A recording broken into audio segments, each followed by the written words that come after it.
নমস্কাৰ আজিৰ বাজেট বিশেষলৈ মই শান্তনু মহন্তই স্বাগতম জনাইছোঁ। আজি কেন্দ্ৰীয় বিত্তমন্ত্ৰী নিৰ্মলা সীতাৰমণে বাজেট দাখিল কৰিলে। স্বাভাৱিকতে এই বাজেটৰ ওপৰত দেশবাসীয়ে চকু ৰাখিছিল, কাৰণ প্ৰথমতে আমি যদি চাওঁ বিমুদ্ৰাকৰণ, তাৰ পাছত GST আৰু তাৰ পাছতে কৰোনা অতিমাৰী, লকডাউন আৰু লকডাউনে বিধ্বস্ত কৰা অৰ্থনীতি পুনৰ ঠন ধৰি উঠিবলৈ কেন্দ্ৰীয় বিত্তমন্ত্ৰীয়ে কেনেধৰণৰ বাজেট দাখিল কৰে তাক লৈ চৰ্চা চলি আছিল। লকডাউনৰ সময়ত বহুতে সংস্থাপন হেৰুৱাইছিল, বহু শ্ৰমিকে কাম নাপাই নিজৰ ঘৰলৈ উভতি আহিছিল। মধ্যবিত্ত বা উচ্চ মধ্যবিত্ত আৰু দৰিদ্ৰ শ্ৰেণীৰ লোকে চৰম সংকটৰ সন্মুখীন হৈছিল, নিবনুৱা সমস্যাও বৃদ্ধি হৈছিল। বাজেটে কিবা আশা কঢ়িয়াই আনিছে নেকি পুনৰ অৰ্থনীতি ঠন ধৰি উঠাৰ বাবে? কেতবোৰ প্ৰসংগ জড়িত হৈ আছে বাজেটক লৈ, আৰু এই বাজেটক লৈ সন্মুখত আমাৰ অসমত নিৰ্বাচনো আছে। গতিকে নিৰ্বাচনৰ প্ৰাকক্ষণত এই বাজেটে অসমবাসীলৈ কিবা আশাৰ বতৰা কঢ়িয়াই আনিছে নেকি, এনেবোৰ প্ৰশ্ন ৰাইজৰ মনত আছে, আৰু প্ৰশ্নৰ উত্তৰ বিচাৰিবলৈ আমি চেষ্টা কৰিম ষ্টুডিঅ'ৰ মজিয়াত আমাৰ বিশেষজ্ঞসকলৰ সৈতে। মই স্বাগতম জনাব বিচাৰিছোঁ অৰ্থনীতিবিদ গীতিমা দাস কৃষ্ণ আমাৰ লগত উপস্থিত আছে, আপোনাক স্বাগতম জনাইছোঁ। অৰ্থনীতিবিদ জয়দীপ বৰুৱাক আমি স্বাগতম জনাইছোঁ। বিজেপিৰ মুখপাত্ৰ লগতে তেখেতৰ অৰ্থনৈতিক বিশ্লেষকো দেৱজিৎ মহন্তক স্বাগতম জনাইছোঁ। কংগ্ৰেছ মুখপাত্ৰ অভিজিৎ মজুমদাৰক স্বাগতম জনাইছোঁ। আৰু আমাৰ লগত আজি পোনপটীয়া সম্প্ৰচাৰ আছে আমাৰ মুখ্য সম্পাদক প্ৰশান্ত ৰাজগুৰু ডাঙৰীয়া, আপোনাকো স্বাগতম জনাইছোঁ। ঠিক আছে, মই প্ৰথমতেই গীতিমা দাস কৃষ্ণ বাইদেউ আপোনাৰ পৰা আৰম্ভ কৰিব বিচাৰিছোঁ। বাজেটখন সম্পৰ্কে খুব দীঘলীয়াকৈ আলোচনা কৰিব গ'লে সময়ৰ বহুত প্ৰয়োজন হ'ব, গতিকে আমি খুব চমুকৈ মূল পইণ্টকেইটা কি পইণ্টকেইটা আমি আলোচনা কৰিবলৈ চেষ্টা কৰিম। প্ৰথমতে আপোনাৰ পৰা জানিব বিচাৰিছোঁ, আপুনি মেক্ৰ' ইকনমিক্সৰ লগত যিহেতু জড়িত, বাজেটখনৰ এই ঘোষণাক লৈ বিশেষকৈ কোনটো প্ৰথম কোনটো বিষয়ত বা কোনটো ঘোষণাক লৈ আপুনি যথেষ্ট আশাবাদী বা আপুনি সন্তুষ্ট, আৰু কোনটো ঘোষণা আপোনাৰ মতে অলপ হ'লেও হতাশাজনক? মই মেক্ৰ' ইকনমিক্স হিচাপে মই প্ৰত্যেক বছৰ বাজেটখন চাওঁ, আৰু তাৰ নম্বৰবোৰে মোৰ মানে মেইন হয়। নম্বৰবোৰ ৰেভিনিউ কিমান লৈছে, এক্সপেণ্ডিচাৰ কিমান লৈছে। এইবাৰ বাজেটত মই চবতকৈ সন্তুষ্ট এইকাৰণেই যে প্ৰত্যেকটো নম্বৰ খুব কনজাৰ্ভেটিভ এষ্টিমেট লৈছে। এনেকুৱা নহয় যে প্ৰত্যেকখন বাজেটতে আমি কওঁ যে এইটো ফিস্কেল ডেফিচিট হ'বই নোৱাৰে, এইখিনি মিট কৰিব নোৱাৰে, নেক্সট ইয়াৰ বাঢ়ি যাব। এইবাৰ মানে এনেকুৱা এটা লৈছে, কিবা অনেষ্ট এটা এষ্টিমেট লোৱা যেন লাগিছে, ৰিয়েল এষ্টিমেট লাগিছে। মোৰ সেইটোৱে ভাল লাগিছে, যিটো ভাল লগা ক'বলৈ হ'লে। আৰু ছেকেণ্ড বেয়া লগা হিচাপত এতিয়ালৈকে আমি ফাইন প্ৰিণ্টছটো দেখা নাই। মই মেক্ৰ' আৰু মাৰ্কেটৰ যিটো ৰিয়েকশ্যন, সেইটোৰ পৰা মই দেখিছোঁ যে চেনচেক্স বহুত উঠি গৈছে। এইটো হিট কৰিছে কাৰণ তেওঁ শ্বেয়াৰ মাৰ্কেটে এক্সপেক্ট কৰিছিল যে যিহেতু ইমান খৰচ আছে, গভৰ্ণমেণ্টে ইমান খৰচ কৰিব লাগিব, নিশ্চয় টেক্স বঢ়াই দিব। চবেই এক্সপেক্ট কৰিছে এটা ক'ভিড চেছ আহিব চব মানুহৰ ওপৰতে, সেইটো নাহিলে। ক'ভিড চেছ নাহিলে, আৰু হায়াৰ বৰ'য়িং কৰিবলৈ মানে মাৰ্কেটৰ পৰা বৰ' কৰি গভৰ্ণমেণ্টে মিট কৰিব। সেইকাৰণে মাৰ্কেটে সেইটো ভাল পাইছে, আৰু গ্ৰ'থৰ কাৰণে পুছ এটা আছে। ইনফ্ৰাষ্ট্ৰাকচাৰ গ্ৰ'থ, কেপিটেল এক্সপেণ্ডিচাৰ, সেইবোৰৰ কাৰণে পুছ এটা আছে। সেইকাৰণে মাৰ্কেটে সেইটো পজিটিভ হিচাপে লৈছে। অৱশ্যে সেইটো ইকুইটি মাৰ্কেটে লৈছে, যে মাৰ্কেট সদায় দুটা থাকে, এটা বণ্ড মাৰ্কেট, এটা ইকুইটি মাৰ্কেট। বণ্ড মাৰ্কেটৰ ৰিয়েকশ্যনটো নেগেটিভ, কাৰণ সেইটো তেওঁলোকৰ হায়াৰ বৰ'য়িং, গভৰ্ণমেণ্টে বৰ' কৰা মানে ইণ্টাৰেষ্ট ৰেট বাঢ়ি যোৱা। সেইকাৰণে বণ্ড মাৰ্কেটৰ ৰিয়েকশ্যনটো নেগেটিভ হয়, কিন্তু ইকুইটি মাৰ্কেটে পজিটিভ হিচাপে লৈছে। আত্মনিৰ্ভৰ ভাৰত বুলি যিটো শ্লোগান দি আছিল, আৰু সেই শ্লোগানৰ অধীনতে ইনভেষ্টমেণ্টৰ কথা কোৱা হৈছে, গতিকে সেই বিষয়টো বাজেটত সন্নিৱিষ্ট হোৱাৰ পাছত মাৰ্কেটে ৰিয়েক্ট কৰিছে নেকি, কৰিব পাৰে নেকি? মাৰ্কেটে কৰিছে, কাৰণ মাৰ্কেটে যিটো এক্সপেক্ট কৰিছিল, মানে প্ৰত্যেকবাৰ মাৰ্কেটে কিবা এটা এক্সপেক্ট কৰে বাজেটৰ পৰা, কিন্তু লাষ্ট কেইবাবছৰো আমি দেখিছোঁ মাৰ্কেটে যিটো এক্সপেক্ট কৰে সেইটো নাপায়। যোৱা বছৰৰ আগৰ বছৰ সেই কৰ্পৰেট টেক্স কাট হ'ব বুলি এক্সপেক্ট কৰা হৈছিল, কিন্তু বাজেটত সেইটো নাহিলে। বাজেটৰ পিছত যেতিয়া ইকনমি খুব বেয়া কৰিব ধৰিলে তেতিয়া আহিলে। সেইকাৰণে সেইটো যিটো বাজেটত যিটো প্ৰতিফলিত হ'ব লাগিছিল উৎফুল্লতা মাৰ্কেটত, সেইটো নাহিলে। কিন্তু এইবাৰ মানে যিখিনি এক্সপেক্টেশ্যনছ আছিলে সেইখিনি গোটেই প্ৰতিফলিত হৈছে, আৰু ইকনমিক ছাৰ্ভে যি কৈছিলে বাজেট একে ডিৰেকশ্যনতে গৈছে। ঠিক আছে, ধন্যবাদ। মই আহিম আপোনাৰ পৰা। সন্তুষ্টটো ব্যক্ত কৰিছে, অসন্তুষ্ট যদি কিবা থাকে মনলৈ আহে আপুনি নিশ্চয় ক'ব। মই জয়দীপ বৰুৱা ডাঙৰীয়া এইবাৰ আপোনাৰ ওচৰলৈকে আহিব বিচাৰিছোঁ। ঠিক একেটাই প্ৰশ্ন, বাজেটৰ আপুনি আপোনাৰ বিশ্লেষণেৰে আটাইতকৈ সন্তুষ্ট হ'বলগীয়া দিশটো কি, আৰু অসন্তুষ্ট বা হতাশাজনক দিশটো কি আছিল আজিৰ বাজেটত? মই প্ৰথমতে সন্তুষ্ট হ'ব লগা কথাটো হ'ল কি যে অতি চমু বাজেট বক্তৃতা আছিলে। আচ্ছা, সাধাৰণতে কি হয় যে বাজেটৰ বক্তৃতা মানে যোৱাবাৰৰ বাজেট বক্তৃতা যদি মনত পেলায় তেতিয়াহ'লে নিৰ্মলা সীতাৰামনে কমপ্লিট কৰিব নোৱাৰি বহিব লগা অৱস্থা এটা হৈছিল। মানে 168 পৃষ্ঠা নে 170 পৃষ্ঠাৰ এটা বাজেট বক্তৃতা, বাজেট ভাষণ বুলি যাক ক'ব পাৰোঁ। এতিয়া আজি অন্ততঃ মই ভাল পোৱা কথাটো হ'ল কি যে 64 পৃষ্ঠাত বাজেট বক্তৃতাটো শেষ হৈছে, কবিতা চবিতা নাই, সাহিত্য টাহিত্য নাই, তাতে পিয়ৰ নাম্বাৰ আৰু ইকনমিক্সৰ কথা আছে। গতিকে মই একেবাৰে সন্তুষ্ট হোৱা কথাটো হ'ল কি যে অতি চমু আৰু এটা নিৰ্দিষ্ট বিষয়কেন্দ্ৰিক এটা বাজেট বক্তৃতা হৈছে, এইটো মই ভাল পাইছোঁ। অসন্তুষ্ট হ'ব লগা কথাটো এনেকুৱা যে বাইদেৱে যিটো কথা ক'লে মাৰ্কেটৰ এক্সপেক্টেশ্যনৰ কথা, সেইটো হয়, সেইটো মানে ইকনমিষ্ট হিচাপে ময়ো স্বীকাৰ কৰোঁ। কিন্তু এট দি ছেইম টাইম যে আপুনি যিহেতু এটা শাসনতন্ত্ৰত আছে, গতিকে মাৰ্কেটৰ এক্সপেক্টেশ্যনৰ লগতে জনসাধাৰণৰ এক্সপেক্টেশ্যনৰ কথা এটাও আহিব। গতিকে কল্যাণকামী ৰাষ্ট্ৰ হিচাপে তাতে কথাটো হ'ল কি, মই ভাবোঁ যে এইবাৰ বাজেটখনৰ 3টা দিশ অতি গুৰুত্বপূৰ্ণ আছিলে। এটা হ'ল আপুনি কোৱাৰ দৰে যে কৰোণাই যেতিয়া আমাক অৰ্থনৈতিক সংকোচনলৈ ঠেলিলে, গতিকে আমি আশা কৰিছিলোঁ যে অৰ্থনৈতিক সংকোচনৰ যিটো আপোনাৰ এই যিটো প্ৰক্ৰিয়া চলিছে তাৰ পৰা ওলাই আহিব লাগে, সেইটো এটা কথা আছিল। দ্বিতীয় এটা কথা আছিলে যে বৃহৎ পৰিমাণৰ কৰ্মনিয়োগ মানে কৰ্মস্থানহীনতাৰ যিটো কথা আছিল, নিয়োগ সৃষ্টিৰ যিটো বিষয় আছিল, সেই বিষয়টো এটা গুৰুত্বপূৰ্ণ বিষয় হিচাপে আহিছিল। সেইটো 2 নম্বৰ কথা। আৰু 3 নম্বৰ যিটো দিশ যিটো সেইটো হ'ল কি যে এটা আপুনি স্বীকাৰ কৰক বা চৰকাৰে স্বীকাৰ কৰক নকৰক, বাইদেউ হয়তো জানিব যে আমাৰ সাংঘাতিক ধৰণৰ এটা ইকনমিক ইনইকুৱেলিটি অভাৰ দি ইয়াৰ্ছ গঢ় লৈ উঠিছে। আৰু সেই অৰ্থনৈতিক যিটো বৈষম্য, সেই বৈষম্যৰ এটা তাৰ চাৰিত্ৰিক বৈশিষ্ট্য আছে যে আপুনি যদি ধনীৰ পৰা দুখীয়ালৈ অহৰহ যদি তাত এটা মানে শিফ্ট হৈ থাকে, ইনকাম ট্ৰান্সফাৰ হৈ থাকে, তাৰ এটা সাংঘাতিক ডিমাণ্ড ডিপ্ৰেছিং কেৰেক্টাৰ থাকে যে ধনীবিলাকে তেওঁলোকে ইনভেষ্টমেণ্টৰ কাৰণে ছেভ কৰিব আৰু দুখীয়াসকলে তেওঁলোকে ডাইৰেক্ট খৰচৰ কাৰণে ছেভ কৰিব। গতিকে আমাৰ যিহেতু এটা গ্ৰোথৰ যিটো প্ৰক্ৰিয়া স্থবিৰ হৈ পৰিছিল, বিকাশৰ যিটো প্ৰক্ৰিয়া স্থবিৰ হৈ পৰিছিল, গতিকে বাঢ়ি অহা অৰ্থনৈতিক বৈষম্যই আচলতে সেই প্ৰক্ৰিয়াটোক পৰা ওলাই অহাৰ কোনো ৰাস্তা দেখুৱাব নোৱাৰে। গতিকে মেক্ৰ' ইকনমিক পলিচি হিচাপে আমি চাব লগা কথাটো আছিল যে এই বাজেটত আচলতে এই যিটো শ্বিফ্ট আছিলে তাৰ ৰিভাৰ্চেল হ'বনে নহয়। আচ্ছা,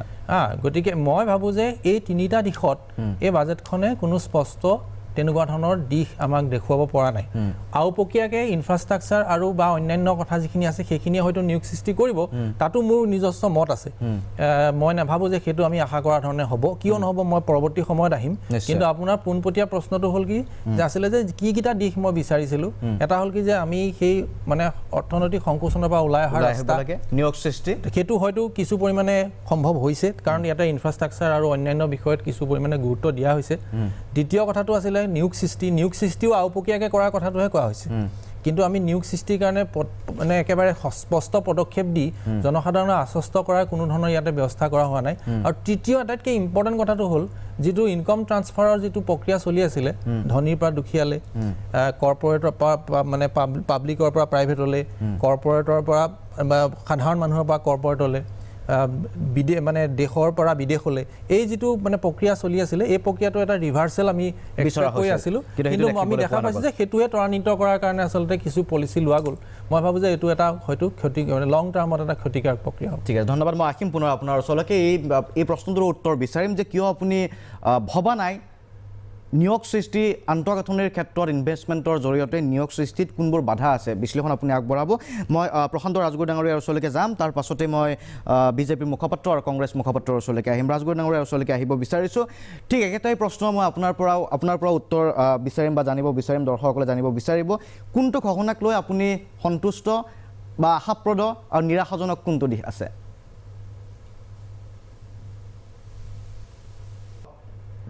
ঠিক আছে, মই পৰৱৰ্তী সময়ত আহিম ৰাজগুৰু ডাঙৰীয়াৰ ওচৰলৈকে।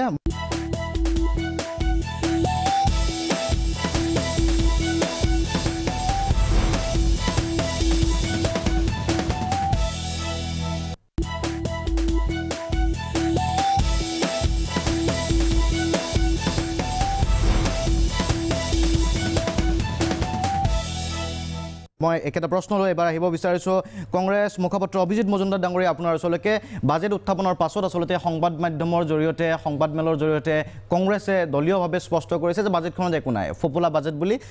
অসম প্ৰদেশ কংগ্ৰেছ কমিটিৰ ফালৰ পৰাও কোৱা হৈছে। কিয় আপুনি বাজেটৰ কোনটো দিশক লৈ অসন্তুষ্ট আৰু সন্তুষ্ট এটাতো নহয় নেকি? বাজেট যেতিয়া অবধি আমাৰ সাধাৰণ ৰাইজ কি বেনিফিট পালে সেইটোৰ ওপৰত যদি গুৰুত্ব নিদিয়ে, আপোনাৰ মেডামো ক'লে আমাৰ ইকনমিক্সজনে ক'লে যে শ্বেয়াৰ মাৰ্কেটটো বাঢ়িছে ভাল কথা তাততো ইণ্ডাষ্ট্ৰিয়েলি বাজেট যদি কৰে আপনাৰ যদি ডিসইনভেস্টমেন্ট যদি বাড়াই থাকে আৰ ফৰেন ইনভেস্টমেন্ট এটা ফালে কব আমাৰ আন্তঃগাঁথনিখানি ভাল কৰিব লাগিব আর এটা ফালে আপনার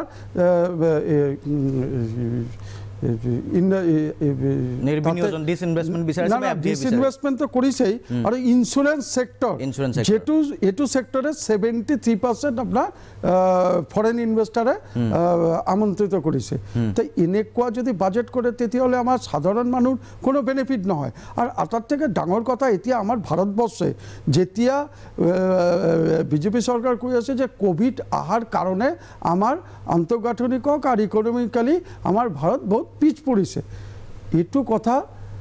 আছে কোভিডের কারণে পিছ পড়িছে কিন্তু কোভিডের আগতে আমার জিডিপি কিমান আছিলে তাত জিডিপি 23.9% আগতেই পিছ পড়িছিলে আর কোভিডটো একটা অজুহাত কোভিড আহার পিছত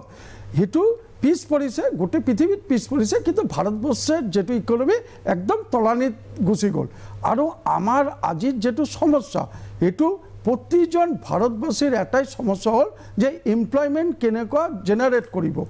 আজিৰ বাজেট দেখে কোনো মানুষ কব নোৱাৰে যে নতুন করে এমপ্লয়মেন্ট জেনারেট হব আপনার কোভিডের পিছত প্রতি ঘন্টাত ভারতত 1,70,000 জন মানুষ বেকার হলে তার পিছত এতিয়া কি বাজেটে নতুন করে আমার যেটো ডেকা লড়া ছোৱালী যাত আজি ইঞ্জিনিয়ারিং ডক্টর বা বিভিন্ন পেশায় পারদর্শিতা হওয়ার পিছত তার এমপ্লয়মেন্টের কারণে কি সংস্থাপনের কারণে কি ব্যবস্থা করেছে এক ব্যবস্থা করিব পারা নাই সংস্থাপনে এক ব্যবস্থা করিব পারা নাই ইকোনমিক্যালি বাজেটটো করেছে শুধু আদানি আম্বানির কারণে এটু কারণে প্রাইভেটেশনের উপর জোর দিলে যে ইন্ডিয়ান এয়ারলাইন্স আর LIC আর বাকি BPCL এগুলা ইমিডিয়েট তাত বাজেটে প্রাইভেটেশন করিব আর এটু প্রাইভেটেশন করিলে আকৌ আদানি আম্বানিৰ ফায়দা হ'ব আমাৰ জনগণ ৰাম ঠকন খাব ঠিক আছে মই আহিম আপোনাৰ ওচৰলৈকে এবাৰ ডক্টৰ দেৱজিৎ মহন্তৰ ওচৰলৈকে আহিব বিচাৰিছোঁ তাৰ পূৰ্বে মই পুনৰ সংযোগ স্থাপন কৰিছোঁ প্ৰশান্ত ৰাজগুৰু ডাঙৰীয়াৰ ওচৰলৈকে আহিব বিচাৰিছোঁ মুখ্য সম্পাদক আমি প্ৰশ্ন কৰি আছিলোঁ বা আমাৰ অন্য অতিথিসকলে এই কথাটো স্পষ্ট কৰিছে যে বাজেটৰ কোনটো ঘোষণাক লৈ সন্তুষ্ট প্ৰথমতে এটা ঘোষণা যাক লৈ আমি সৰ্বাধিক সন্তুষ্ট আৰু কোনটো ঘোষণা বা কোনটো সিদ্ধান্তই হতাশাৰ সৃষ্টি কৰিছে আপুনি কি মতামত আগবঢ়াব চাওক যিখন বাজেটে মাৰ্কেটক সন্তুষ্ট কৰে সেইখন বাজেটে জনগণক সন্তুষ্ট কৰিব নোৱাৰে কাৰণ এই ঘটনাটোত আজিৰ দিনটোত মাৰ্কেটে যি ধৰণে প্ৰতিক্ৰিয়া প্ৰকাশ কৰিছে যে ক্যাপিটাল মাৰ্কেট আজিৰ তাৰিখত 2300 পইণ্টৰ ওপৰ গুচি গৈছে সেনসেক্স এইটো মই জীৱনকালত কেতিয়াও একেদিনাই ইমান কম সময়ৰ ভিতৰত 11টাৰ পৰা 3:30টাৰ ভিতৰত হোৱা পৰিঘটনা এতিয়া চাওক মাৰ্কেটে বাইদেউ ঠিকে কৈছে যে মাৰ্কেটে যিবিলাক আশা কৰিছিলে সেইবিলাক পাইছে ইয়াৰ ভিতৰত মাৰ্কেটত আজি প্ৰায় এসপ্তাহ দিন হৈ থকা চৰ্চাৰ ভিতৰত এক নম্বৰ কথাটো আছিল যে ইনফ্ৰাষ্ট্ৰাকচাৰত কি হ'ব যদি ইনফ্ৰাষ্ট্ৰাকচাৰত টকা পাম্প হয় তেতিয়া হলে এটা কথা ভাল বুলি মাৰ্কেটে সিদ্ধান্ত মানে মাৰ্কেটৰ ধাৰণা আছিল এতিয়া ইনফ্ৰাষ্ট্ৰাকচাৰত আপোনাৰ যেতিয়া 100% FDI খুলি দিয়া হ'ল তাৰ পিছত আৰু বেয়া হ'বলগীয়া তাত একো নাই মাৰ্কেটৰ কাৰণে হাউচিংৰ ক্ষেত্ৰত আপোনাৰ যেটো 22 চনলৈকে যেটো ৰিলিফ দিলে যেটো ৰেহাই দিলে সেই ৰেহাইটো 22 চনলৈকে বৰ্তি থকাটো মাৰ্কেটে ভাল পাইছে দুই নম্বৰ ম্যানুফ্যাকচাৰিংত আগতেই PLI মানে প্ৰডাকশন লিংকড ইনসেন্টিভ দিয়াৰ কথাটো আগতে ঘোষণা কৰিছে এতিয়া যেতিয়া আত্মনিৰ্ভৰ ভাৰতত ইমানখিনি টকা ইয়াৰমাৰ্ক কৰিলে আৰু এইটো তেওঁলোকেও এন্টিসিপেট কৰি ধাৰণা কৰিছে যে এইটো প্ৰডাকশন লিংকড ইনসেন্টিভ হ'বগৈ পাৰে কিছু কিছু ক্ষেত্ৰত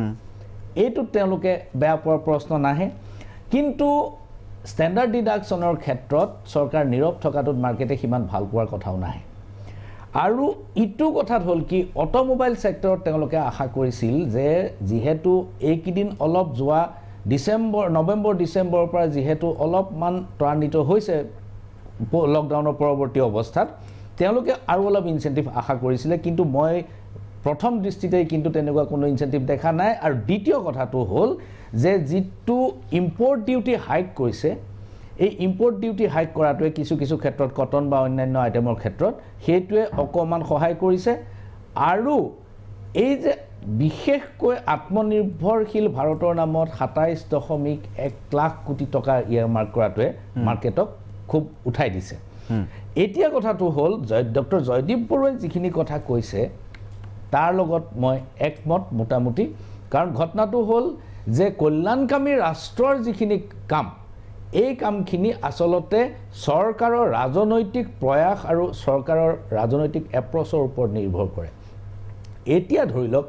তেওঁলোকে ফিস্কেল ডেফিচিট কমাবৰ কাৰণে নিৰ্বিনিয়োজনৰ কথা কৈছে হয় 1.75 লাখ কোটি টকাৰ নিৰ্বিনিয়োজন হ'ব ডিসইনভেষ্টমেণ্ট হ'ব এই ডিসইনভেষ্টমেণ্ট হ'ব IPO কৰিব তেওঁলোকে লিষ্টিং কৰিব এনেকুৱা কথা এতিয়া এই কথাটো ভাৰতবৰ্ষত নতুন কথা নহয় ভাৰতবৰ্ষত oil and natural gas commission যিটো আছে ONGC হি তাতো বহুতখিনি টকা শ্বেয়াৰ নিৰ্বিনিয়োজন হৈছে it is a listed company আজিৰ তাৰিখত আপুনি যদি চাই যে ONGCৰ যিটো কেছ ৰিচ চৰিত্ৰ আছিল ONGCৰ যিখিনি নগদ ধনৰ যিটো শক্তি আছিল সেইটো একেবাৰে প্ৰায় লুপ্ত আৰু যদি গতি এইটোৱেই চলি থাকে 1 ফেব্ৰুৱাৰী 2021ত ONGC যেনেকৈ চলি আছে সেই ধৰণে যদি চলি থাকিবলৈ হয় কিন্তু ONGC আৰু 3 বা 4 বছৰৰ পিছত এটো বিলুপ্ত হ'ব ইয়াৰ কাৰণটো হ'ল যে তেওঁলোকে ইনভেষ্টমেণ্টটো এই ধৰণৰ সেক্টৰত এনেকুৱা ধৰণৰ অনুষ্ঠানত তেওঁলোকক ইনভেষ্ট কৰিবলৈ বাধ্য কৰোৱা হৈছে যিবোৰে সম্পূৰ্ণ লোকসান দিছে আৰু ৰাজনৈতিক উদ্দেশ্যপূৰ্ণভাৱে এই কামটো কৰা হৈছে গতিকে বাজেটত ডিসইনভেষ্টমেণ্ট হ'লেই ই গৈ পেলাই ইতিবাচক ফলাফল সকলো সময়তে দিব এই কথাটো আপুনি আশা কৰিব নোৱাৰে দ্বিতীয় কথাটো হ'ল LIC নতুনকৈ আকৌ এটা চ্যালেঞ্জৰ সন্মুখীন হ'ব 91 চন 92 চন 93 চনৰ পিছত যেতিয়া নতুনকৈ যেতিয়া FDI আহিল ইনস্যুৰেন্স সেক্টৰত তেতিয়া সকলোৱে ভাবিছিল LIC ডুবিব কিন্তু LIC থাকি গ'ল কাৰণ গোটেই ভাৰতবৰ্ষৰ মানুহৰ যিটো গুডউইল আৰু যিটো নিৰাপত্তাৰ যিটো ধাৰণা এইটো ধাৰণা কাৰণে LIC ৰৈ গ'ল এতিয়া IFSL যেতিয়া দেউলিয়া হ'ল IFSL দেউলিয়া হোৱাৰ পিছত LIC যিখিনি ইনভেষ্টমেণ্ট তাত আছিল সেইখিনি সংকুচিত হৈ একেবাৰে 10% লৈ আহিলেগে গতিকে এতিয়া LIC নতুনকৈ এটা বিপদৰ মাজলৈ এটা নতুন চ্যালেঞ্জৰ মাজলৈ আনি লৈ যাব আৰু LIC অকল এটা অনুষ্ঠান হিচাপে নহয় LIC আমাৰ বহি থকা অৰ্থনীতিবিদসকলে মুঠকৈ বহুত ভালকে জানিব যে LIC এ বহুবোৰ সেক্টৰত ইনভেষ্ট কৰে চৰকাৰে সময়ে সময়ে LIC ৰ পৰা বহুত টকা লয় আৰু বহুবোৰ সেক্টৰত তেওঁলোকৰ ইনভেষ্টমেণ্ট আছে যেতিয়া ইয়াত বেচৰকাৰী পুঁজিৰ যেতিয়া সিংহভাগ দখল কৰিব তেতিয়া কিন্তু অন্যান্য খণ্ডত যে উৎপাদনমুখী খণ্ডত বিনিয়োগ কৰিবলৈ কিন্তু LIC বাধ্য নাথাকিব তেনেকুৱা কিছুমান ঘটনা নতুনকৈ হ'ব আৰু ইনফ্ৰাষ্ট্ৰাকচাৰত যেতিয়া 100% FDI মুকলি কৰা হৈছে তেতিয়া হলে আপুনি জানিব যে ইতিমধ্যে আপোনালোকে জানে যে national highway authority of India লৈ মোদীৰ অফিসে চিঠি দিছিল এইবাৰ ক্ষমতালৈ অহাৰ পিছত দ্বিতীয়বাৰ ক্ষমতালৈ অহাৰ পিছত যে এই 4 লেন হাইৱে বিলাক আমি নিৰ্মাণৰ কাম আৰু বেছি দিন চলাই থাকিব নোৱাৰো এইবোৰ বেচৰকাৰী খণ্ডলৈ হস্তান্তৰ কৰিব লাগে আৰু এতিয়া 100% যেতিয়া FDI আহি যাব ইনফ্ৰাষ্ট্ৰাকচাৰত ৰাস্তা ৰেল সকলো সেক্টৰতে বেচৰকাৰী খণ্ড আহি যাব আৰু সেই তাৰ প্ৰত্যক্ষ হেঁচাটো কিন্তু মিডল ক্লাছৰ ওপৰত পৰিব মই শেষ কৰিব খুজিছো মাত্ৰ এটা কথা কৈ মই এটা বস্তু নেদেখিলো যে লকডাউন বিধ্বস্ত মধ্যবিত্তক কি ৰেহাই দিলে এখন বাজেটে লকডাউনত যিখিনি দুখীয়া মানুহ যিখিনি বিলো পভাৰ্টি লাইন একেবাৰে নিম্ন আয়ৰ তেওঁলোকক লকডাউনৰ সময়ত কিছু ৰিলিফ দিয়া হৈছিল যিখিনিও যথেষ্ট নহয় কিন্তু আৰু বাকি ধনী মানুহখিনি যেনে তেনে সাস্টেইন কৰিলে তেওঁলোকে আকৌ ঘূৰি আহিল তেওঁলোকৰ আগৰ অৱস্থালৈ কিন্তু আটাইতকৈ সমস্যা হ'ল যিবিলাক চাকৰি থকা মানুহে চাকৰি হেৰুৱালে মধ্যবিত্ত শ্ৰেণীটো চহৰাঞ্চলত বাস কৰা মধ্যবিত্ত শ্ৰেণী হওক গ্ৰামাঞ্চলত বাস কৰা মধ্যবিত্ত শ্ৰেণী হওক নিম্ন মধ্যবিত্তৰ মাৰাত্মক ধৰণৰ এটা সংকুচিত অৱস্থাত থাকিব লগা হৈছে তেওঁলোকৰ কাৰণে কি বিশেষ ৰেহাই এই বাজেটখনে দিছে এই কথাটো মোৰ কাৰণে বৰ বোধগম্য নহল আশা কৰো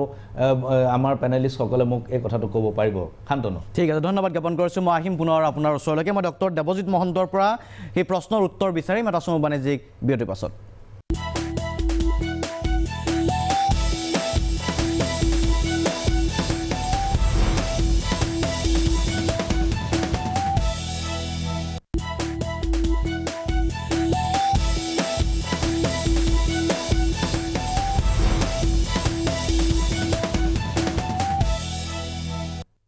উভতি আহিছোঁ এই বিশেষ অনুষ্ঠানৰ পৰৱৰ্তী অংশলৈ মই এবাৰ আহিব বিচাৰিছোঁ বিজেপি মুখপাত্ৰ ডক্টৰ দেৱজিৎ মহন্ত আপোনাৰ ওচৰলৈকে আমি বাজেট সম্পৰ্কে কথা পাতিছোঁ নিৰ্মলা সীতাৰমণে বিত্তমন্ত্ৰীয়ে বাজেট দাখিল কৰিছে তিনিটা দিশ অস্পষ্ট বুলি কিছু মন্তব্য আহিছে ধাৰণা আহিছে প্ৰথম কথা নিয়োগ সৃষ্টি কি ধৰণে হ'ব হয় আন্তঃগাঁথনিৰ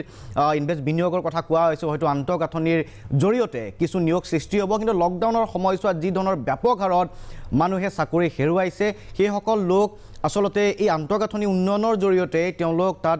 সংযুক্ত হ'ব পাৰিবনে নোৱাৰে প্ৰথম কথা মধ্যবিত্ত লকডাউনৰ সময়ত মধ্যবিত্তসকলে যি সংকটৰ সন্মুখীন হ'ল তেওঁলোকৰ বাবে কোনো ধৰণৰ বিশেষ আঁচনি নাই স্পষ্টতা নাই তাত আৰু ব্যক্তিগতকৰণৰ বিষয়টো সমানে প্ৰাধান্য লাভ কৰিছে এতিয়া নতুন প্ৰত্যাহ্বান আহিব নেকি LICৰ দৰে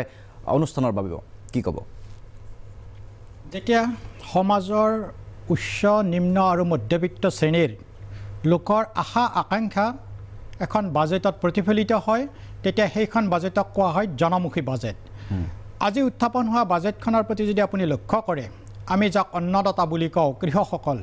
এই কৃষকসকলৰ যি কষ্টৰ পৰিশ্ৰমৰ ফলত যি ফচল হয় সেই ফচলৰ কাৰণে MSP যি নিৰ্ধাৰণ হ'ব তাতকৈ 1.5 গুণ বেছিত মূল্য দিয়া হ'ব বুলি ঘোষণা কৰা হৈছে আজিৰ বাজেটখনত লগতে এই কৃষকসকলৰ উপৰিও আপুনি যদি চাই যিটো আমাৰ ক্ষুদ্ৰ লঘু আৰু মজলীয়া উদ্যোগ খণ্ডৰ কাৰণে যদি আপুনি চাই তাত আপুনি দেখা পাব এই ক্ষুদ্ৰ উদ্যোগৰ কাৰণে 15,700 কোটি টকা এই বাজেটখনত আবণ্টন দিছে আৰু আটাইতকৈ ইম্পৰ্টেণ্ট হৈছে ক্ষুদ্ৰ লঘু আৰু মজলীয়া উদ্যোগৰ যি সংজ্ঞা সেই সংজ্ঞাৰ পৰিৱৰ্তন কৰা হৈছে লগতে যি বিদেশী বিনিয়োগকাৰীৰ কথা আমি কৈ থাকোঁ বাৰে বাৰে আমাক এটা কয় যে আমি বিদেশী বিনিয়োগকাৰী বা ডাঙৰ ডাঙৰ পুঁজিপতিসকলক আমি বেছি সুৰক্ষা দিওঁ বুলি কয় এই বাজেটত এইটো ঘোষণা কৰিছে যে যিকোনো এটা উদ্যোগৰ 200 কোটিৰ ওপৰত হ'লেহে ফৰেন প্লেয়াৰ আহিব পাৰিব তাৰে তলত হ'লে MSMEৰ ক্ষেত্ৰত তেখেতসকলে প্ৰৱেশ কৰিব নোৱাৰে তাতকৈ যদি আমি এতিয়া যিখিনি উদ্যোগপতি যিয়ে নিয়োগ ক্ৰিয়েট কৰে সেই ক্ষেত্ৰতো যদি চাই স্বাধীন ভাৰতৰ পিছত প্ৰথম এখন বাজেট য'ত পৃথিৱীৰ ভিতৰত আটাইতকৈ কম কৰ্পৰেট টেক্সো আৰোপ কৰা হৈছে এতিয়া মই আহিছোঁ আপোনাৰ প্ৰশ্নকেইটাৰ উত্তৰলৈকে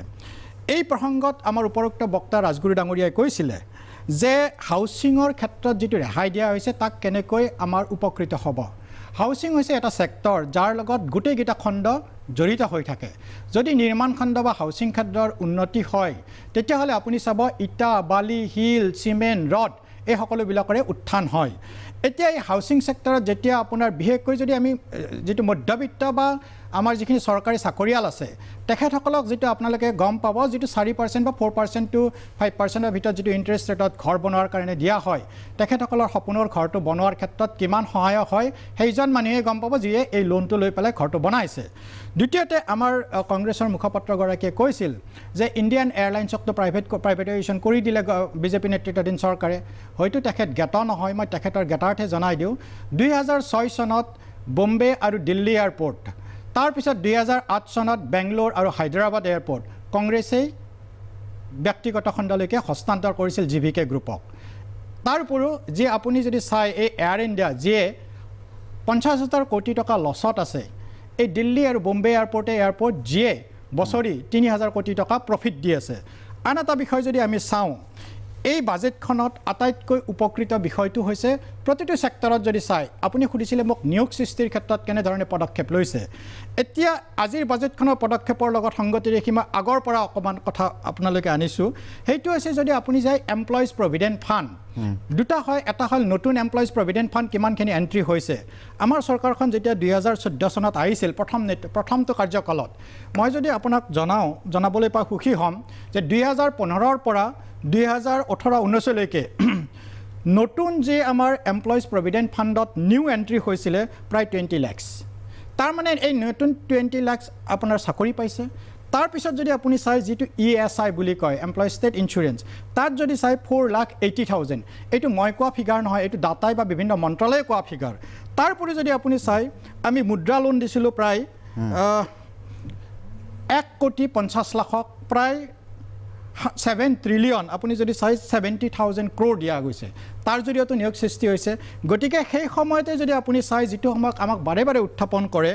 আমি কিন্তু লকডাউনৰ পাছত যিসকলে চাকৰি হেৰুৱাইছে তেওঁলোকৰ বাবে কি আছে এই লকডাউনৰ পিছত কি পদক্ষেপ লোৱা হৈছে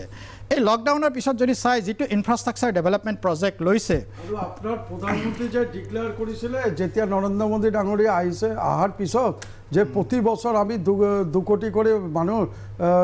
চাকৰি দিম সেইটো প্ৰতিশ্ৰুতি ক'ত গ'ল 2 কোটি মানুহৰ বিপৰীতে 10 কোটি মানুহতো চাকৰি গুচি যায় মই আপোনাৰ কথাখিনি শুনিছোঁ আপুনি চাগে মোৰ আগৰ প্ৰশ্নখিনি সুধিব লাগে কাৰণে নুশুনিলে সেইকাৰণে আপোনাৰ অলপ ফ্ৰম হৈ গ'ল এনিৱে আপুনি কাৰণ এইজনে আপুনি যিজনে কৈছে এয়াৰলাইন্স আমি দিছোঁ আপুনি পাহৰি গ'ল যে 2006 চনত যেতিয়া তথ্য নাথাকে তেতিয়াতো কৈ লাভ নাই ইনফ্ৰাষ্ট্ৰাকচাৰ মই ইনফ্ৰাষ্ট্ৰাকচাৰ ক্ষেত্ৰত হয় ঠিক আছে মজনু ডাঙৰীয়া আহিম আপোনাৰ ওচৰলৈকে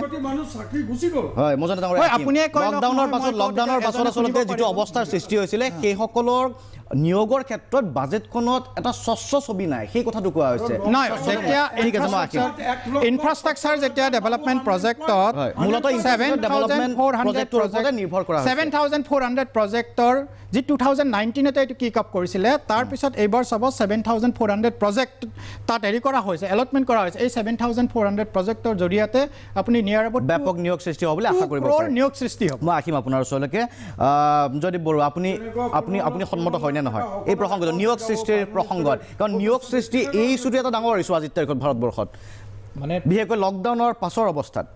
চাওক দুটা কথা আছে এটা হ'ল কি যে এই আচলতে ইণ্ডিয়াৰ যিটো এমপ্লয়মেণ্ট চিটুৱেশ্যন এইটো লৈ পেলাই দুটা ভাৰ্চন চলি আছে সেইটো এতিয়া আমাৰ এই ষ্টুডিঅ'ত হোৱা কথা নহয় আজি বেছ কিছুদিন ধৰি চলি আছে দুটা ভাৰ্চন এনেকুৱা যে যেতিয়া চৰকাৰী তথ্য যে PLFS বুলি যিটো কয় পিৰিয়ডিক লেবাৰ ফ'ৰ্চ ছাৰ্ভে দুটা ৰাউণ্ড ওলাই গ'ল এনুৱেলি ওলাই 2017-18 18-19 দুটা ৰিপৰ্ট এতিয়া এভেইলেবল আছে সেইটো ওলোৱাৰ পিছত এটা হাহাকাৰ লাগি গৈছিল যে স্বাধীনতাৰ পিছত প্ৰথমবাৰৰ কাৰণে আমাৰ এমপ্লয়মেণ্ট গ্ৰোথ নিগেটিভ হৈছিল অৰ্থাৎ আমাৰ যিমান পৰিমাণে গ্ৰোথ ইলাষ্টিচিটি নিগেটিভ হৈছে অৰ্থাৎ যে যদি আপুনি 1% গ্ৰোথ হৈছে তেতিয়াহ'লে সি যিমান কাম দিব বুলি বিচৰা হৈছিল সেইটো নহৈ পেলাই নিগেটিভ হৈছিল আৰু এবছলিউট নাম্বাৰ অফ মানে লেবাৰ ডিক্লাইন কৰিছিল এইটো হাহাকাৰ লাগি গ'ল হাহাকাৰ লাগি যোৱাৰ লগে লগে তেতিয়া নীতি আয়োগৰ মানে উদ্যোগত আমাৰ এমপ্লয়মেণ্টৰ ৰিডেফিনেশ্যনৰ কাৰণে কমিটি বনোৱা গ'ল যে আচলতে কাক লেবাৰ ক'ব কাক লেবাৰ নক'ব EPF-ৰ ডেটা এই যিবিলাক EPF-ৰ ডেটা দি আছে সেইবিলাক সেই তাৰ ৰিজাল্ট সেই কমিটিখনৰ ৰিজাল্ট তাৰ কথাটো এনেকুৱা যে EPF-ত যদি কোনোবাই যদি নাম্বাৰ বাঢ়িছে তাৰ মানে নিয়োগ সৃষ্টি হোৱা নহ'বও পাৰে নতুন সংযোজন হ'লগে শুনক মই যদি কণ্টিনিউ কৰি থাকোঁ আপুনি শুনক মোৰ কোনো ৰাজনৈতিক কোনো কথা নাই শুনক মোৰ কথাটো হ'ল কি যে নতুন সংযোগ মানে নিয়োগ নহয় সেইটো এইটো কাৰণে হয় যে ইণ্ডিয়াৰ নিচিনা এখন ঠাইত য'ত 93% ৱৰ্কাৰ্ছ ইনফৰ্মেল ছেক্টৰত আছে য'ত ESI আৰু EPF-ৰ কোনো ৰেজিষ্ট্ৰেশ্যন আগতে নাছিল থকা মানুহবিলাকে নতুনকৈ যদি তাত যোগ দিয়ে তেতিয়াও সেইটো তাতে নাম্বাৰটো বাঢ়িব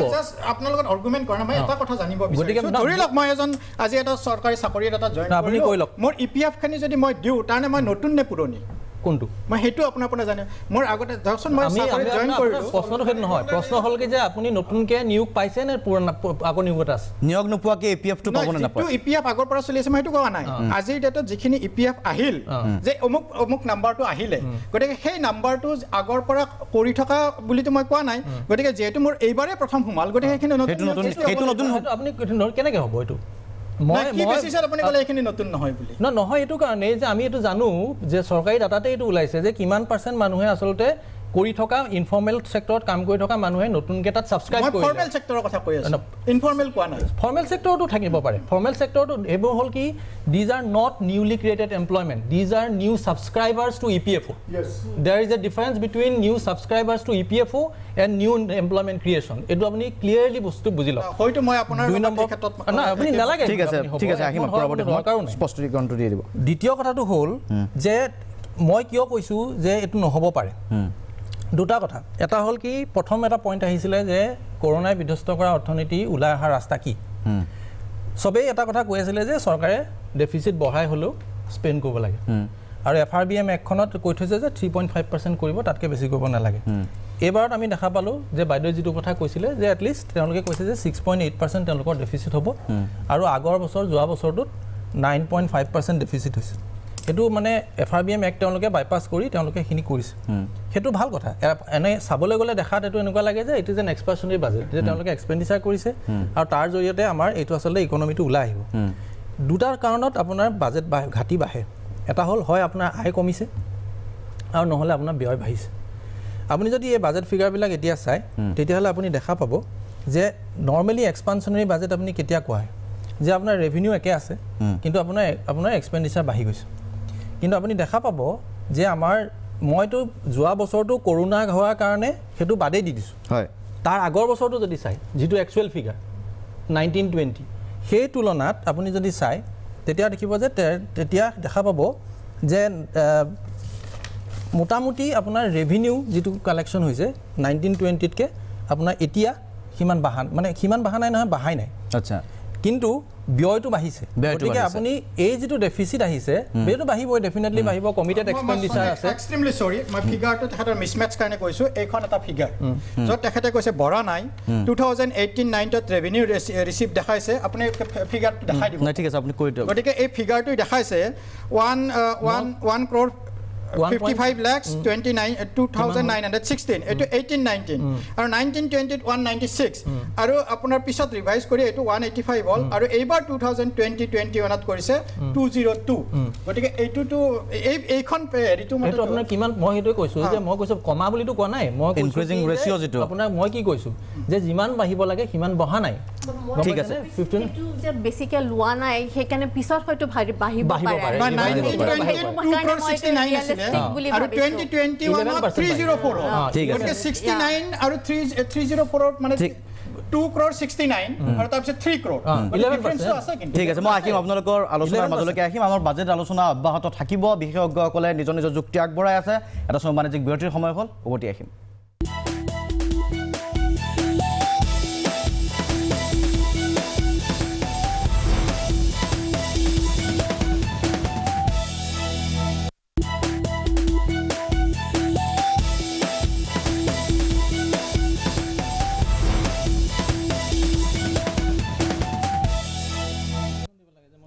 উভতি আহিছোঁ অনুষ্ঠানৰ পৰৱৰ্তী অংশত আমি কথা পাতি আছোঁ বাজেট সম্পৰ্কে কেন্দ্ৰীয়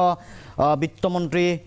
নিৰ্মলা সীতাৰমণৰ বাজেটত কি আছে মই প্ৰশান্ত ৰাজগুৰু ডাঙৰীয়াৰ ওচৰলৈকে যাম মুখ্য সম্পাদক তাৰ পূৰ্বে আহিব বিচাৰিছোঁ মই পুনৰ গীতিমা দাস কৃষ্ণ বাইদেউ আপোনাৰ ওচৰলৈকে ইতিমধ্যে নিয়োগৰ প্ৰসংগটো উত্থাপিত হৈছিল নিয়োগ সৃষ্টি আমি যদি চাওঁ যে লকডাউনৰ পাছত দেশৰ অৱস্থা যিধৰণে হৈছিল যি ব্যাপক হাৰত আচলতে মানুহে চাকৰি হেৰুৱাইছিল আজিৰ বাজেটখনত হয় আন্তঃগাঁথনিৰ কথাটো কোৱা হৈছে ডক্টৰ দেৱজিৎ মহন্তই কৈছে যে আন্তঃগাঁথনিৰ ক্ষেত্ৰত যি ধৰণৰ বিনিয়োগ কৰা হ'ব সেই বিনিয়োগে কিছু নিয়োগ সৃষ্টি কৰাব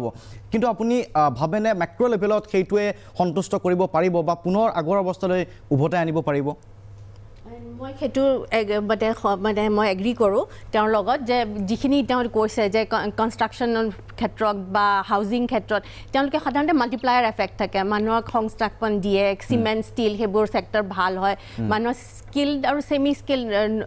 জিৰ' স্কিল বা ছেমি স্কিল মানুহৰ কাৰণে সেইটো মানে বঢ়ায় লেবাৰ কিন্তু বাজেটত কোনো মানে পাৰ্টিকুলাৰলি কোনো এটা হেৰি উল্লেখ কৰা নাই যে এইটোৰ কাৰণে আমি ইমানখিনি সংস্থাপন কৰিব পাৰিম আৰু মই এটা কথা ইয়াতে ক'ব বিচাৰিছোঁ যে দেৰ ইজ এ ডিছকানেক্ট মানে আমি কৈ আছোঁ যে ইকনমিটো ভাল কৰা নাই অভাৰঅল GDP আমাৰ শ্ৰিংক কৰিছে কিন্তু ইফালে চেনচেক্স ইমান বাঢ়ি গৈছে এতিয়া মানে আজিৰ কাৰণে কোৱা নাই মই অভাৰ দ্য লাষ্ট 3-4 মাহৰ পৰাই চেনচেক্স বাঢ়ি আছে আমাৰ GST কালেকশ্যন বাঢ়িছে 1.2 crore GST কালেকশ্যন যদি ইকনমিক এক্টিভিটি যদি ইমান ভাল হৈছে তেনেহ'লে আমাৰ GDP কিয় শ্ৰিংক কৰিছে তাৰ মানেটো হৈছে দ্য ফৰ্মেল চেক্টৰটোৱে ভাল কৰিছে যিবিলাক কোম্পানী লিষ্টেড কোম্পানী সিহঁতৰ প্ৰফিট হাই দেখাইছে সেইকাৰণে তেওঁলোকৰ শ্বেয়াৰ মাৰ্কেটত বাঢ়ি গৈছে কিন্তু যিটো তাৰমানে গোটেই মেক্সিমাম ইম্পেক্টটো ইনফৰ্মেল চেক্টৰটোত পৰিছে সেইকাৰণে আপুনি যিটো কৈছে মাইগ্ৰেণ্ট লেবাৰাৰ্ছবোৰ আহিছে ইনফৰ্মেল চেক্টৰৰ মানুহবোৰৰ কাম হেৰাইছে সেই ইনফৰ্মেল আৰু হাউচ হোল্ড চেক্টৰে বহুত বেছি ইম্পেক্ট হৈছে সেইটো ইম্পেক্টৰ কাৰণে আমাৰ অভাৰঅল GDPটো শ্ৰিংক কৰিছে তাৰমানে গোটেই ইম্পেক্টখিনি সেইখিনিয়ে পাইছে কিন্তু এইফালে ফৰ্মেল যিবিলাক লিষ্টেড কোম্পানী আছে সেইখিনিয়ে ভাল কৰিছে সিহঁতে শ্বেয়াৰ লৈ লৈছে গ্ৰ'থৰ কিন্তু এইফালে ইম্পেক্টটো হৈছে সেই হিচাপে আপুনি ঠিক কৈছে যে তেওঁলোকৰ কাৰণে আমাৰ বাজেটত তেনেকৈ একো দিয়া নাই কিন্তু পিছত মই নিৰ্মলা সীতাৰমণৰ ইণ্টাৰভিউ চাইছিলোঁ তেওঁ মানে কৈছে তেওঁলোকৰ এতিয়া হাতত ছ'চিয়েল চিকিউৰিটিৰ কাৰণে এটা ব্যৱস্থা কৰা বুলি কৈছে ESI আদিৰ প্ৰসংগ হয় আৰু মানে নেক্সট ইয়েৰলৈকে যদি আৰু ভাল হয় তেওঁলোকে এতিয়া বহুত কনজাৰভেটিভ এষ্টিমেট লৈছে ৰেভিনিউ LICৰ দৰে প্ৰতিষ্ঠানত ডিছইনভেষ্টমেণ্টৰ পাছত কি ধৰণে গতি কৰিব মুখ্য সম্পাদক প্ৰশান্ত ৰাজগড় ডাঙৰীয়াও এটা শংকা ব্যক্ত কৰিছে যে তেওঁলোকে হয়তো বিভিন্ন ক্ষেত্ৰত ONGCৰ প্ৰসংগটো দাঙি ধৰি কৈছে যে বিভিন্ন ক্ষেত্ৰত তেওঁলোকে এনেকুৱা ক্ষেত্ৰত বিনিয়োগ কৰিবলগীয়া হ'ব পাৰে যিবোৰত তেওঁলোকে লোকচান ভৰিব তেনেকুৱা এটা আশংকা কৰা হৈছে এইটো মই একদম এক্সাক্টলি তেওঁ ঠিক কথা কৈছে কাৰণ আমি দেখিছোঁ মাৰ্কেটত যেতিয়া ডিসইনভেষ্টমেণ্ট হয় কোনেও নিকিনে কোনেও নিকিনে তেতিয়া গভৰ্ণমেণ্টে LICক ফ'ৰ্চ কৰি পেলাই ডিসইনভেষ্টমেণ্টবোৰ কিনায় সেইকাৰণে LICয়ে গভৰ্ণমেণ্টে যি কৰে তাকে কয় সেইকাৰণে LICয়ে এতিয়া যিটো কৈছে ILFS বাষ্ট হৈ গ'ল অকল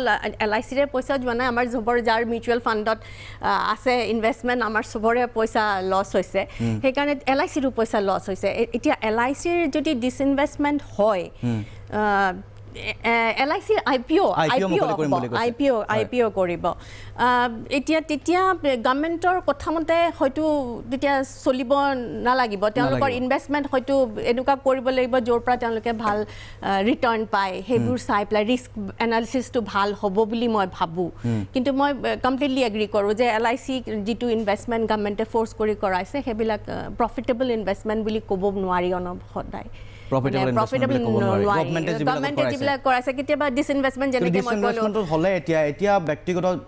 তেওঁলোকে নিজৰ সিদ্ধান্ত মতে কৰিব পাৰিব নেকি কমপ্লিটলি এতিয়া ডিসইনভেষ্টমেণ্ট যেতিয়া কৰিব সেইটো এটা লিষ্ট আগৰ পৰাই আছে নীতি আয়োগে লিষ্টখন দিছে আৰু যোৱা বছৰ তেওঁলোকৰ 2 লাখ কৰোৰৰ ডিসইনভেষ্টমেণ্ট টাৰ্গেট আছিল সেইটো তেওঁলোকে কৰিব নোৱাৰিলে তেওঁলোকে খালি 30-something,000 কৰিছে কাৰণ এইটো কোভিড বছৰ আছিল বুলি বাৰু সেইটো এনিৱে এইটো বহুত বেছি তেওঁলোকে ৰাখিছিলে কিন্তু এই বছৰ তেওঁলোকে 1.75 লাখ কৰোৰৰ কৰিছে ঠিক আছে মই আহিম পুনৰ আপোনাৰ ওচৰলৈকে যাব বিচাৰিছোঁ এবাৰ মুখ্য সম্পাদক প্ৰশান্ত ৰাজগড় ডাঙৰীয়া আপোনাৰ ওচৰলৈকে আপোনাৰ প্ৰসংগৰে আমি উত্থাপন কৰিছিলোঁ কেইবাটাও কথা নিয়োগ সৃষ্টিৰ কথা মধ্যবিত্তৰ বাবে কি আছে আৰু ব্যক্তিগতকৰণৰ প্ৰসংগটো আছিল তাৰ মাজতে মূলতঃ বাজেটখনৰ পৰা এটা কথাত ওপৰতে গুৰুত্ব আৰোপ কৰা হৈছে বা ডক্টৰ দেৱজিৎ মহন্ত সেই প্ৰসংগটোৱে উত্থাপন কৰিছে যে যিবোৰ আন্তঃগাঁথনিৰ ক্ষেত্ৰত বিনিয়োগ থাকিব তাতেই মূলতঃ নিয়োগ সৃষ্টিটো হ'ব বা নিয়োগ সৃষ্টি হ'ব পাৰে কিন্তু যিটো হাৰত লকডাউনৰ সময়ছোৱাত যিটো হাৰত নিয়োগ কৰ্তন হৈছিল এক প্ৰকাৰে চাকৰি হেৰুৱাইছিলে তাক কম্পেনছেট বা ক্ষতিপূৰণ কৰিব পাৰিবনে এই ছেক্টৰত ইনভেষ্টমেণ্টৰ জৰিয়তে একমাত্ৰ বাইদেৱে যিটো কথা কৈছে একেবাৰে স্পষ্ট যে আচলতে অৰ্গেনাইজ ছেক্টৰত যিখিনি ৰিটাৰ্ণ আহিছে বা অৰ্গেনাইজ ছেক্টৰৰ যিখিনি এক্টিভিটিজ আছে সেইখিনিত আমি দেখি আছোঁ যে মাৰ্কেটে ৰিয়েক্ট কৰিছে মাৰ্কেট উঠি আছে আনঅৰ্গেনাইজ ছেক্টৰত কিন্তু আটাইতকৈ বেছি ক্ষতিগ্ৰস্ত হৈছে এতিয়া আনঅৰ্গেনাইজ ছেক্টৰটো যিটো ক্ষতিগ্ৰস্ত হৈছিল তাক পুনৰ আগৰ অৱস্থালৈ আনিবৰ কাৰণে ইয়াত যিটো প্ৰয়াস আছে এই প্ৰয়াসটোত কেৱল আন্তঃগাঁথনি 100% FDI মুকলি কৰি দিয়া এক নম্বৰ এতিয়া কথাটো হ'ল যে এই কথাটো আলোচনা হৈ আছে যে আমাৰ যেতিয়া লকডাউন আৰু কোভিড পৰিস্থিতি যেতিয়া একেবাৰে শীৰ্ষত আছিল সেই সময়ত আমাৰ অৰ্থনীতিৰ সংকোচন হৈছিল 23.9% হয় কন্ট্ৰেকশ্যন সেই কন্ট্ৰেকশ্যনটো এতিয়াও কিন্তু বিত্তীয় বছৰৰ শেষলৈকে 8% আছে সেই 8% আমি এতিয়াও ঘূৰাই পোৱা নাই যদি সেই সংকুচিত ভিত্তিটোৰ ওপৰত আমি যদি জিডিপিটো ক্যালকুলেট কৰোঁ আমাৰ অৰ্থনীতিবিদসকলে ভালকৈ জানিব তেতিয়াহ'লে 11% জিডিপিৰ এটা গ্ৰোথৰ এটা পিকচাৰ আমাক দিয়া হৈছে ছবি এখন দিয়া হৈছে অলপ আগতে ডক্টৰ জয়দীপ বৰুৱাই কৈছে যে এমপ্লয়মেণ্টৰ ডেফিনেশ্যনে এইটোৱে সলনি কৰিব বিচাৰিছে এইটো বিজেপি গভৰ্ণমেণ্টৰ এটা বৰ সাংঘাতিক দুষ্কাৰ্য এওঁলোকে কৰে কি যেতিয়াই বিপদত পৰে তেতিয়াই পেৰামিটাৰ্ছবিলাক সলনি কৰি দিয়ে যিকোনো ক্যালকুলেশ্যনৰ পেৰামিটাৰ্ছ তেওঁলোকে একেধৰণে নাৰাখে ইয়াৰ আগতেও তেনেকুৱা ঘটনা ঘটিছে এইটো কিন্তু বেয়া কথা এই কথাটো কিন্তু কেৱল মাত্ৰ বালিত মূৰ গুজি নিজে হাৰি থকাৰ উপায় বাহিৰে আন একো নহয় আচলতে পেৰামিটাৰ্ছবিলাক একে ৰাখি সঠিক প্ৰতিচ্ছবিখন আচলতে মানুহক দিব পাৰিব লাগে গণতান্ত্ৰিক ব্যৱস্থা এটাত এতিয়া মই অন্য এটা কথা লৈ আহোঁ কেৱল টকা পাম্প কৰিলে নহ'ব এতিয়া ধৰি লওক 134% স্বাস্থ্য খণ্ডত বৃদ্ধি কৰা হৈছে 134% স্বাস্থ্য খণ্ডত বৃদ্ধি কৰাটো এটা ঐতিহাসিক ঘটনা আৰু এইটো এই কাৰণে কৰা হৈছে ইয়াৰ উদ্দেশ্যটো হ'ল যে মানুহৰ জেপৰ ধনেৰে যাতে অধিক আমি স্বাস্থ্য খণ্ডত ব্যয় কৰিব লগা নহয় বা নিজৰ স্বাস্থ্যৰ কাৰণে ব্যয় কৰিব লগা নহয় মানে আউট অফ পকেট এক্সপেণ্ডিচাৰ বুলি যাক কোৱা হয় সেইটো যাতে বেছি নহয় এতিয়া শুক্ৰবাৰৰ দিনাখন যিখন আমাক অৰ্থনৈতিক সমীক্ষা দাঙি ধৰা হ'ল তাত অসম 1 নম্বৰত আছে অসম আউট অফ পকেট এক্সপেণ্ডিচাৰত আটাইতকৈ কম খৰচ হৈছে অসমৰ মানুহৰ আৰু অসম এই ক্ষেত্ৰত 1 নম্বৰত আছে ইয়াৰ কথাটো কি কিন্তু একে সময়তে অসমত যিটো মিক্স স্কিল ডক্টৰ আৰু পেৰামেডিক্সৰ যিটো ৰেচিঅ' আৰু তেওঁলোকৰ যিটো কৰ্ম ব্যৱস্থাৰ যিটো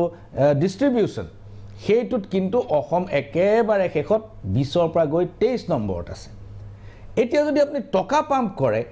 পাম্প কৰি কেৱল ইনফ্ৰাষ্ট্ৰাকচাৰ হস্পিটেল বনায় বা ঘৰ বনায় সেইটো কৰিলে নহ'ব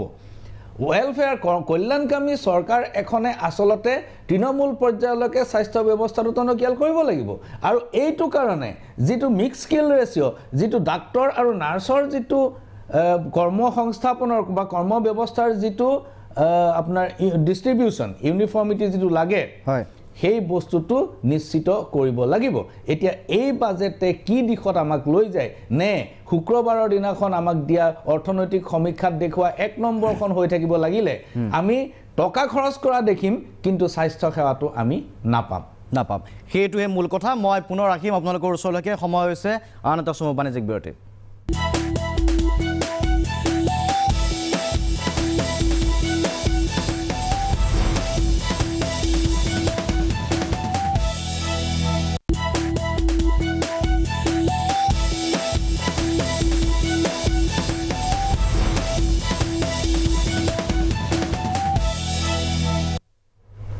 উভতি আহিছোঁ অনুষ্ঠানৰ শেষ অংশলৈ মই এবাৰ আহিব বিচাৰিছোঁ অভিজিত মজুমদাৰ আপোনাৰ ওচৰলৈকে শেষৰটো মন্তব্যৰ বাবে খুব কম সময় আছে 1 মিনিটকৈ মই আটাইগৰাকীৰে শেষৰটো মন্তব্য শুনিম শিক্ষা আৰু স্বাস্থ্য খণ্ডে আৰু অধিক ব্যয় কৰিব লাগিব বাজেটে আৰু পইচা ধাৰ্য কৰিব লাগিব আজিৰ ডেটত স্বাস্থ্য খণ্ডে গোটেই পৃথিৱীৰ যিটো ব্যয় তাত 189 কাণ্ট্ৰিৰ ভিতৰে আমাৰ বাজেটত স্বাস্থ্য খণ্ডে ব্যয় তাত যদি ধাৰ্য হয় বাজেটে 173 ৰেংকে পৰে মানে গোটেই পৃথিৱীত মানে শিক্ষা আৰু স্বাস্থ্যত আৰু অধিক বাজেটত ধাৰ্য কৰাৰ প্ৰয়োজন আছিল হয় তুলনামূলকভাৱে এইবাৰ কিছু স্বাস্থ্যত বৃদ্ধি কৰা হৈছে এইটো একোৱেই নাই টোটাল 189 কাণ্ট্ৰিৰ ভিতৰে 173 আৰু অধিক প্ৰয়োজন আছে বুলি আপুনি আৰু প্ৰয়োজন আছে আমাৰ বাজেটে ব্যয় কৰিবই পৰা নাই তেনেকুৱা স্বাস্থ্য খণ্ডে আৰু এটা কথা হ'ল ইনফ্ৰাষ্ট্ৰাকচাৰৰ ডেভেলপমেণ্টেৰ কথা কৈ আছে ইনফ্ৰাষ্ট্ৰাকচাৰ ডেভেলপমেণ্টে যদি বাজেটে ইমানখানি কৰে তেতিয়াহ'লে ইনফ্ৰাষ্ট্ৰাকচাৰ ডাঙৰ কোম্পানী আজি চিপ কোম্পানী হৈ গ'ল এমপ্লয়মেণ্ট কেনেকুৱা জেনেৰেট কৰিব HCC ডাঙৰ ইনফ্ৰাষ্ট্ৰাকচাৰ কোম্পানী যোনে বম্বে সমুদ্ৰৰ ওপৰে ব্ৰিজ বনালে HCC চিক হৈ গ'ল গ্যামন ইণ্ডিয়া আৰু এটা ডাঙৰ কোম্পানী গ্যামন ইণ্ডিয়া চিক হৈ গ'ল গতিকে কোনে কৰিব সেই প্ৰশ্নটো আছে জয়িত ধন্যবাদ জ্ঞাপন কৰিছোঁ আপোনাক কেনেকুৱা হ'ব নগদ যোগানটো যদি গীতিমা দাস কৃষ্ণ বাইদেউ আপোনাৰ ওচৰলৈ শেষৰটো মন্তব্য 1 মিনিট সময় আছে ঠিক আছে বাইদেউ মই ইয়াতে ক'ব খুজিছোঁ যে বাজেটত এবাৰ দুটা ৰিফৰ্মৰ কথা কৈছে এটা ৰিফৰ্মৰ কথা কৈছে যিয়ে আমাৰ ইনফ্ৰাষ্ট্ৰাকচাৰ স্পেণ্ডিঙৰ কাৰণে আমাক দীঘলীয়া ধৰণৰ ঋণ ল'ব লাগে বেংকৰ পৰা সাধাৰণতে বেংকে দিয়া কাৰণ আমাৰ নাই ডেভেলপমেণ্ট বেংকৰ তেনেকুৱা ব্যৱস্থা এবাৰ ঠিক আছে ক'বলৈ দিয়ক তেখেতক ক'বলৈ দিয়ক সময় কম আছে বজনা ডাঙৰীয়া সময় কম আছে ক'বলৈ দিয়ক 1 মিনিটৰ আপুনি কওক বাইদেউ কওক এবাৰ ডেভেলপমেণ্ট ফাইনেন্সিয়েল ইনষ্টিটিউশ্যন এটা নতুনকৈ তেওঁলোকে এনাউন্স কৰিছে যিয়ে মানে লং টাৰ্ম ইনভেষ্টমেণ্ট কৰিব পাৰিব সেইটো এটা ভাল ষ্টেপ আৰু যিটো আপুনি কৈছে যে বেংকে চিক হৈ গ'ল ইনভেষ্টমেণ্ট দি কাৰণ গোটেই ইনভেষ্টমেণ্টবোৰৰ পইচাবোৰ ডুবি গ'ল সেইকাৰণে বেংকত বহুত NPA আছে সেইকাৰণে বেড বেংক এটা প্ৰভিজন হৈছে সেইটোতো এটা ভাল ঠিক আছে ভাল সেই দুটা দেখিবলৈ পোৱা গৈছে ডক্টৰ দেৱজিৎ মহন্ত চমুকৈ 1 মিনিট গোটেই বাজেটখনত আমি অসমৰ প্ৰেক্ষাপটত যিহেতু দৰ্শকখিনি চাই আছে মই ক'ব বিচাৰিছোঁ যে অসমৰ আন্তঃগাঁথনিৰ বিশেষকৈ ঘাইপথ উন্নয়নৰ কাৰণে 34,000 কোটি টকা দিছে য'ত 3 বছৰৰ ভিতৰত 1,300 কিলোমিটাৰ পথৰ হাইৱে পথৰ উন্নয়ন কৰা হ'ব লগতে আন এটা গুৰুত্বপূৰ্ণ কথা যে যিখিনি আমাৰ ব্ৰডগজ আছে এই 100% ব্ৰডগজ ইলেক্ট্ৰিফিকেশ্যনৰ কাৰণে ব্যৱস্থা লৈছে আৰু তৃতীয়টো যদি চাই বিশেষকৈ 1,000 কোটি টকা দিছে এই যিটো আমাৰ চাহ জনজাতিৰ বিভিন্ন বিভিন্ন ধৰণৰ মজুৰিকে ধৰি স্বাস্থ্য শিক্ষা খণ্ডৰ উন্নয়নৰ কাৰণে আন এটা ইম্পৰ্টেণ্ট কথা যদি আমি চাওঁ আমাৰ যিখিনি পবিত্ৰ পুণ্যধাম কামাখ্যাৰ উন্নয়নৰ কাৰণেও 300 কোটি টকা দিছে তাৰ উপৰি যদি চাই মাজুলীৰ আৰ্থ সামাজিক আৰু পথ উন্নয়নৰ কাৰণেও 1000 কোটি টকা দিছে গতিকে এই বাজেটখনত মই ভাবোঁ সকলো শ্ৰেণীকে সকলো ক্ষেত্ৰতে প্ৰতিফলিত কৰিছে গতিকে এইখন এখন জনমুখী বাজেট আৰু ডেফিনেটলি অনাগত সময়ত আমি ইয়াৰ সুফল দেখিবলৈ ঠিক আছে জয়দীপ বৰুৱা ডাঙৰীয়া শেষৰ মন্তব্য ডক্টৰ জয়দীপ বৰুৱা নাই ক'বলৈ দিয়ক আৰু সময়টো নাই মই দুটা কথা কৈ শেষ কৰিম এইটো হ'ল কি যে প্ৰথম কথা হ'ল কি যে মই ভাবোঁ যে আমি যেতিয়া বাজেট এখন চাওঁ তেতিয়া তাতে বাজেটৰ যিখিনি ঘোষণা আৰু তাৰ লগত নাম্বাৰছ এই দুটা মিলাই চাওঁ যিটো বাজেটে যিটো কনফিডেঞ্চ দেখাইছে যে সেইটো মানে নাম্বাৰছে ৰিফ্লেক্ট নকৰে মই সৰু এটা উদাহৰণ দিছোঁ যে এতিয়া 11% মানে নমিনেল গ্ৰথ 15% বুলি ধৰি পেলাই তেওঁলোকে সকলো এষ্টিমেট কৰিছে কিন্তু আপুনি যদি GST মানে যদি চাই মই 2020 বাদ দি পেলাই 19টোকে লৈছোঁ কাৰণ সেইটো নৰ্মেল ইয়াৰ আছিল 19 আৰু 21-20ত আপুনি দেখিব যে GST যিটো আপোনাৰ মানে ইনক্ৰিজ দেখাইছে তেওঁলোকৰ কালেকশ্যন এইটো এৰাউণ্ড 5% মান দেখাইছে সাংঘাতিক বিকাশ এটা হ'লে আচলতে GST তাতকৈ বেছি তেওঁলোকে ৰিফ্লেক্ট কৰিব লাগিছিল মই ভাবোঁ যে তেওঁলোকে ঘোষণাত যিবিলাক ধৰণৰ কনফিডেঞ্চ শ্ব' কৰিছে নাম্বাৰে সেইটো শ্ব' নকৰে আটাইতকৈ ডাঙৰ কথাটো হ'ল আৰু সেইটো কৈ মই শেষ কৰিছোঁ যে ৰাজ্যলৈ যিবিলাক মানে মেণ্ডেটৰী যিটো ট্ৰান্সফাৰ হ'ব যে ফাইনেন্স কমিশ্যনৰ পৰা আৰম্ভ কৰি তাত আপুনি মন কৰিব যে 19 চনৰ তুলনাত এইবাৰ বাজেটত ধাৰ্য কৰা যিটো পৰিমাণ তাত মাত্ৰ 2.3% ট্ৰান্সফাৰ ইনক্ৰিজ হ'ব আচ্ছা ইনফ্লেশ্যন যদি 6% থাকে তেতিয়াহ'লে ৰিয়েল টাৰ্মত আচলতে ষ্টেটৰ কাৰণে একো পইচা নাহে গতিকে ৰাজ্যসমূহৰ কাৰণে কিন্তু এটা ভয়াৱহ অৰ্থনৈতিক সংকটৰ কথা এটা ইয়াত সোমাই আছে সেই কথাটো আচলতে আলোচনা কৰিব লাগিছিল কিন্তু কথা ক'বলৈ লোৱাৰ লগে লগে হুলস্থুল কৰিলে কথাবিলাক ওলাই নাহে গতিকে মই এইখিনি কৈ সামৰণি মাৰিম ঠিক আছে ধন্যবাদ জ্ঞাপন কৰিছোঁ আটাইকে আমাৰ এই গুৰুত্বপূৰ্ণ আলোচনাত অংশগ্ৰহণ কৰাৰ বাবে নিখন দেখে নিৰ্মলা সীতাৰমণৰ যি বাজেট আছিলে বাজেটখন সম্পৰ্কে আমি বিশ্লেষণ আগবঢ়াইছোঁ পৰৱৰ্তী সময়ত লক্ষণীয় হ'ব এই বাজেটে ৰাইজৰ আশা আকাংক্ষা ৰূপায়ণ কৰাত কি ধৰণে সহায়ক হয় ইয়াৰ লগে লগে আজি এই বাজেট বিশেষৰ পৰা শান্তনু মহন্তই বিদায় লৈছোঁ ধন্যবাদ This program was brought to you by Dalmia Cement, Future Today.